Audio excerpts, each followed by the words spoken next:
Oui, bonjour, j'espère que vous allez bien. Vous avez été nombreux à aimer ma vidéo, la dernière qui est sortie où je parlais de livres. Tant mieux, parce que comme ça je peux en sortir d'autres.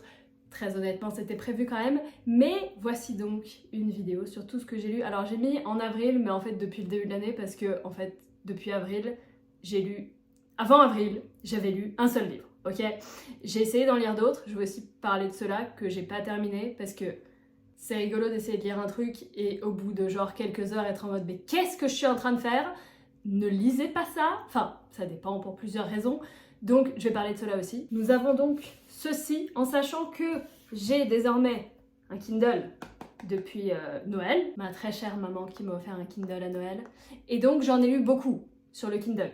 Ce qui fait que j'ai moins de livres physiques. Ce qui pose un problème, parce que si j'aime vraiment un livre, après j'aime bien l'avoir. Même si ça sert à rien, j'aime bien l'avoir. Mais bref, ça c'est un autre souci, c'est un problème pour une autre fois. Donc, j'ai commencé l'année en lisant The House Across the Lake sur le Kindle, du coup, de Riley Sager. C'est un livre considéré comme un thriller. Je ne sais pas comment on dit en français. Ça va être très chiant, hein, je vais dire ça à chaque fois.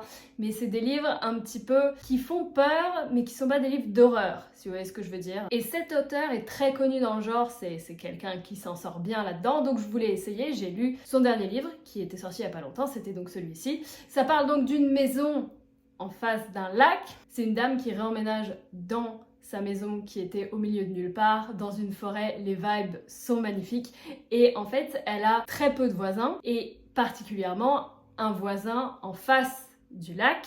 C'est une maison qui est... Moi, je l'imaginais vraiment que en verre, mais pas du tout. C'est juste qu'elle avait des très grandes baies vitrées. Et en face, il y a un couple qui y vit, elle sympathise avec la dame, qui a l'air très sympa, enfin le couple a l'air très sympa. Et en fait, notre personne qu'on suit dans le livre, le soir, elle aime bien prendre l'apéro. Donc elle prend l'apéro, elle se pose sur sa terrasse, et elle prend ses jumelles, et elle observe le couple d'en face, parce que c'est tentant, parce qu'ils vivent dans une maison avec que des baies vitrées, donc elle voit tout. Et en fait, eux ne la voient pas quand il fait nuit, c'est normal, parce qu'elle n'a pas de lumière du côté de son lac, vous voyez le genre. Et en fait, au bout d'un moment, très tôt dans le livre, ça spoil pas, mais au bout d'un moment, la femme disparaît. Moi honnêtement j'ai adoré, j'ai donné 5 sur 5, j'ai trouvé ça génial. Après, les personnes qui suivent cet auteur de base et qui ont lu tout ce qu'il faisait, disaient que celui-là, il y avait quelque chose qui faisait que d'habitude il fait pas d'habitude, et il y a des personnes qui n'ont pas aimé, mais moi j'ai trop aimé. Franchement j'ai vraiment bien aimé, je pense qu'il n'est pas encore traduit en français parce que c'est un de ces derniers, mais franchement j'ai énormément aimé. Du coup, je me suis dit que j'allais en lire un autre. J'ai lu, comment il s'appelle celui-là déjà? Home Before Dark. J'en suis arrivée à 44% du coup, avant de ne pas le terminer. Parce que 44%, donc c'est la moitié du livre, hein, ça fait la moitié, j'étais quand même assez bien investie dedans et tout. C'est une fille qui hérite d'une maison qui est supposément hantée. Et pendant 44% du livre, tu sens que elle dit oui, la maison elle est hantée, elle est sûrement hantée, mais moi j'y crois pas, mais elle est sûrement hantée, mais il y a des micro trucs qui se passent et peut-être qu'elle est hantée et tout.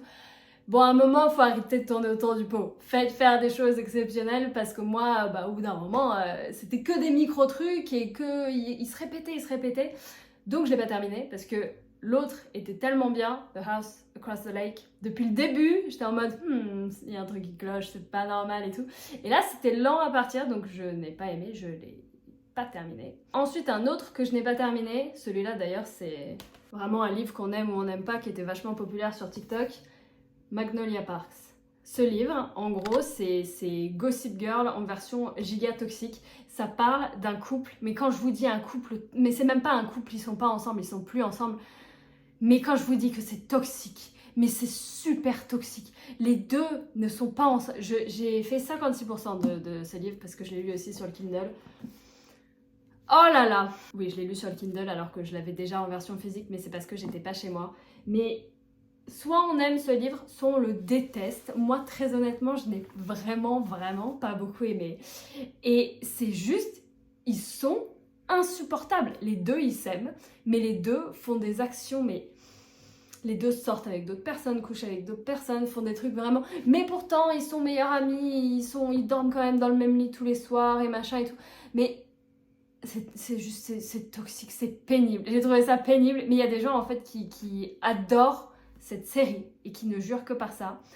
Personnellement, alors j'ai pas terminé donc je peux pas recommander ou ne pas recommander, mais je ne recommande pas quand même. Donc voilà. Donc 2 livres que j'avais pas terminés, et à ce stade j'étais en mode ouais, lire c'est peut-être plus pour moi, je sais plus quoi lire. Et comme je vous l'avais dit précédemment, je suis partie au ski avec Yuno, mon ami Yuno qui skie très bien, qui adore skier. Je me suis rendu compte au bout de 30 secondes de ski que je détestais ça et que je ne savais pas skier. Donc j'ai attendu dans des bars et j'ai lu un livre. J'ai lu celui-ci pendant mon séjour au ski. Regardez comme il est beau. Je l'ai lu sur le Kindle aussi parce que du coup je l'avais pas, mais il est beau. Il est beau, ok. Il est beau. Ali Hazelwood, c'est celle qui a écrit The Love Hypothesis, aussi un autre livre très connu sur BookTok, TikTok, que les gens ils ont beaucoup aimé. J'ai beaucoup aimé. Après, je suis très nouvelle dans le monde du livre. J'ai lu très peu de choses, très peu de romances, de trucs où les gens ils s'aiment et tout, c'est mignon, tout ça, machin. J'en avais quasiment pas lu. Donc quand j'ai lu The Love Hypothesis, c'était trop bien parce que c'est trop mignon. Et en même temps, il y avait l'aspect scientifique que je trouvais sympa. Donc ça, c'est son deuxième, et il travaille à la NASA. Comment vouliez-vous que je ne sois pas à fond là-dessus? J'ai été à fond là-dessus. En plus, il y a tout un truc où en fait l'héroïne principale a un compte Twitter qui est très connu et qui a énormément de followers. Et moi, j'adore quand il y a des personnes dans des livres qui sont connues sur Internet. Parce que j'aime savoir du coup leur façon de penser. Parce qu'en général, connu sur Internet, ça veut pas dire giga positif, il parle de stalker, il parle de personnes chiantes, tout ça, machin, et ça j'aime bien parce que ça me concerne. Donc, la NASA, Twitter connu, elle a les cheveux violets, j'ai donné 4,5 sur 5. Après, il y a une scène ou deux 18+, ça je sais pas si j'aime bien ou si j'aime pas, c'est un peu chelou, en fait, tout est mignon et tout, et puis d'un coup, t'as des scènes un peu... Voilà, en anglais ils appellent ça spicy, en mode il y a des piments et tout, machin. Vous voyez de quoi je parle, mais bref, 18+. Pour moi, c'était pas forcément nécessaire, mais écoutez, si ça fait plaisir aux gens, pourquoi pas? Donc voilà, très mignon, à part le 18+, c'est pas mignon. Ensuite, après ça, j'ai commencé la série A Good Girl's Guide to Murder, meurtre mode d'emploi en français. À force de répéter ces mots sur des vidéos, je vais me faire blacklister cette chaîne, décidément, mais très bien. Très bien. En gros, ça parle d'une fille qui a 17 ans et pour la fin de ses études, de son bac et tout, elle doit faire un grand projet et elle choisit de faire un grand projet sur un meurtre qui a eu lieu dans sa ville, dans son petit village, il y a genre 5 ans, et elle est persuadée qu'en fait, il y a une fille qui a disparu. Et il y a quelqu'un qui l'a tuée et qui s'est suicidé après. Donc pas très pratique pour avoir des preuves, mais il y avait des milliers de preuves, enfin c'était évident que c'était lui. Mais elle est persuadée que c'est pas lui. Donc nous avons Pichounette, 17 ans, qui décide d'interviewer tout le monde comme si c'était la police et voir un petit peu. Donc au début c'est un peu tiré par les cheveux en mode pourquoi tout le monde lui répond alors qu'elle a 17 ans et qu'elle fait pas partie de la police, c'est juste un projet pour l'école. Mais au bout d'un moment tu te mets dedans, tu te dis bah vas-y, allez. Et c'est assez intéressant, c'est le premier livre de ce genre un peu énigme et tout que je lis avec des solutions aux énigmes forcément à la fin. J'ai bien aimé, c'était sympathique, c'était pas en mode waouh exceptionnel le livre de l'année, mais comme c'était une série, je me suis dit tiens, parce que de base je voulais lire des livres de Holly Jackson, du coup l'autrice de cette série, parce qu'elle en a sorti un nouveau et je voulais faire une vidéo dessus. Bref, donc celui-là j'ai trouvé sympathique, mais je me suis dit vas-y je vais lire la suite, donc sur le Kindle j'ai pris le deuxième beaucoup mieux. Good Girl Bad Blood, celui-ci je lui ai donné 3,5, Good Girl Bad Blood je lui ai donné 4. Comme c'est le deuxième d'une série, on s'attache un petit peu plus aux personnages parce qu'on les connaît, et là il y a quelqu'un qui disparaît, genre le jour même, pas il y a 5 ans cette fois-ci, et la police s'en fout parce qu'il a 24 ans, en mode bah il fait sa vie, genre il disparaît pas, juste il s'en va, il a le droit, il est majeur, il est vacciné, sauf que c'est pas normal qu'il ait disparu. Il revient pas, donc c'est elle qui enquête, et de nouveau, elle se met à poser des questions à tout le monde alors qu'elle a 18 ans, bref, ça n'a aucun sens, mais c'est rigolo, tu te mets dedans, et puis en plus, chose que j'aime bien, elle a fait un podcast sur ce qu'elle avait fait dans le tome 1, et le podcast a explosé, donc il y a aussi l'aspect de elle est connue sur internet, ça j'aime beaucoup. Donc le tome 2 était très sympathique. Et ensuite, le troisième. Ça devient de plus en plus dark, et alors celui-là... J'avoue que ça commence à devenir quand même pas mal glauque. Là, c'est la merde. Je parlais justement de son podcast, elle est devenue super connue sur internet, etc. Donc elle s'est fait des ennemis, elle s'est fait un stalker. Une personne fort sympathique, disons, qui la menace et qui l'appelle et qui laisse des choses à l'extérieur de chez elle, ce genre de truc bien sympathique. Celui-là était vraiment très bien, je lui ai donné 5 sur 5. Parce que t'es à fond dedans, tu les connais bien, tu connais déjà tout le délire et tout ça, Et je sais pas si ça fait ça pour chaque série, parce que j'ai jamais encore lu de série, parce que c'est long de s'investir dans 3 livres. C'est long. Donc j'ai bien aimé et ça m'encourage à lire d'autres séries parce que je me dis si c'est comme ça à chaque fois, c'est trop bien.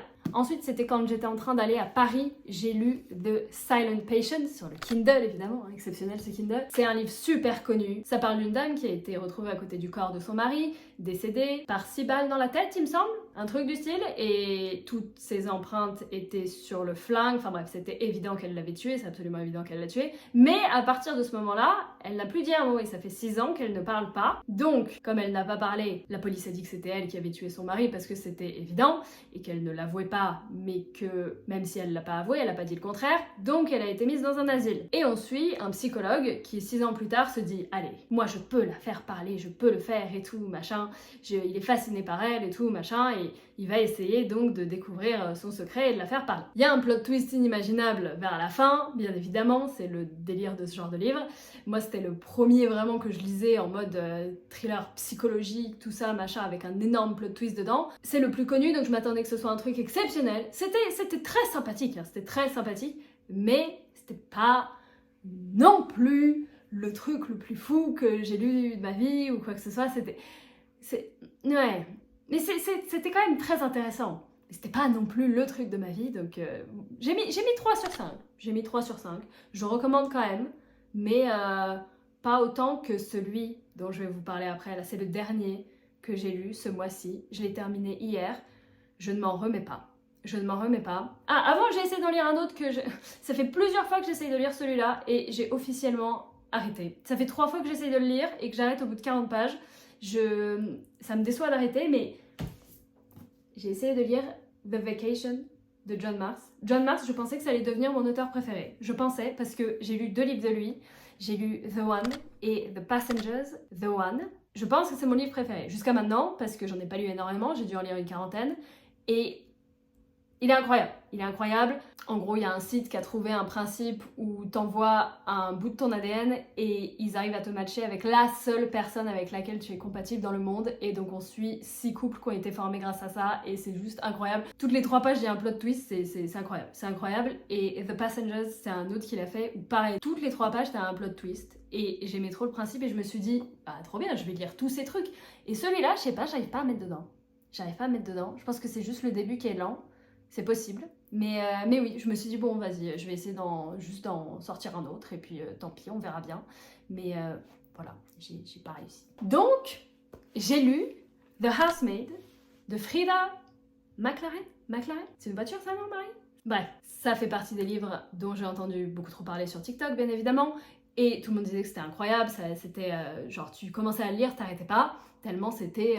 l'histoire était dingue. En gros, c'est une dame qui se fait embaucher dans une maison d'une famille super riche, un couple avec une petite fille, et juste son but c'est de faire le ménage et vite fait garder la petite de temps en temps. Sauf que la dame qui l'emploie, elle est trop chelou, elle est complètement schizo et en fait elle est obligée de garder le job parce qu'elle a vraiment besoin d'argent, elle vit dans sa voiture etc. Donc elle peut pas... Elle est obligée de rester, sauf que la dame, elle est totalement tarée. Il se passe des trucs trop bizarres dans la maison et ils la font dormir dans le grenier. Et le grenier, en fait, il y a un verrou qui ne se ferme que de l'extérieur. Quand je vous dis que je m'en remets pas encore. Je l'ai terminé hier, j'avoue que je m'en remets pas. Apparemment, cette autrice, tous ses bouquins, c'est un petit peu le même style et... Franchement, je pense que je vais en lire d'autres parce que j'ai adoré le délire. C'était très glauque, mais j'ai adoré quand même. J'ai un problème, hein. J'ai vraiment un problème. Est-ce qu'il est traduit en français celui-là? J'espère. Je vous le mets là si c'est traduit en français. C'est donc tous les livres que j'ai lus depuis le début de l'année, mais en soi depuis avril parce que je n'ai lu qu'un seul livre depuis le début de l'année. Donc j'essaye de continuer un petit peu sur cette lancée parce que c'est vrai que j'aime trop les feelings que ça me procure, le fait de lire et tout.